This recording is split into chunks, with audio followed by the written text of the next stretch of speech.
Hi అండి, welcome back. మీ ఇంట్లో అందరూ పచ్చళ్ళు పెట్టడం స్టార్ట్ చేశారా? మా ఇంట్లో అయితే స్టార్ట్ అయిపోయింది. మార్కెట్కి వెళ్ళి కాయలు కొని అక్కడే ముక్కలు కొట్టించేసి ఇంటికి వచ్చిన తర్వాత శుభ్రం చేసుకుని అన్నీ ఒక దాంట్లో వేసుకున్న తర్వాత ముందుగా కొంచెం ఆయిల్ స్ప్రెడ్ చేసి దాన్ని బాగా కలపాలి. దాని తర్వాత మెంతి పిండి, ఆవాల పిండి అన్నీ వేసి కలపాలి. అది కలిపిన తర్వాత కొంచెం కారం వేసి అది కూడా కలపాలి.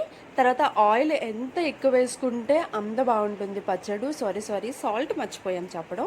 సాల్ట్ కూడా యాడ్ చేయండి. సాల్ట్ లేకపోతే టేస్ట్ ఏముండిద్ది. మీ అందరికీ ఒక విషయం చెప్పమంటారా? ఈ పచ్చళ్ళు పక్కన పెడితే 10 రోజుల్లో పెళ్ళి ఉందండి. 10 రోజుల్లో పెళ్ళి పెట్టుకొని ఆవకాయ ఏంటో మాకు అర్థం అవ్వడం లేదు. ఇవన్నీ మా అక్క చేసిన పనులే, ఇలాంటి పనులే చేస్తాను. ఓకే ఆవకాయ అంతా కలిపేసిన తర్వాత కొంచెం ఆయిల్ వేసి డబ్బాలోకి అయితే సిప్ చేసాము. ఇవి మళ్ళీ 3 days తర్వాత తీయాలి. ఎలా ఉందో అప్పుడు మళ్ళీ వీడియో చేస్తా. అంతలోనే కొంచెం అయితే టేస్ట్ చేసేసాం. ప్రాసెస్ చాలా చాలా బాగుంది. మీకు కూడా నచ్చిందని అనుకుంటున్నాం. Do subscribe my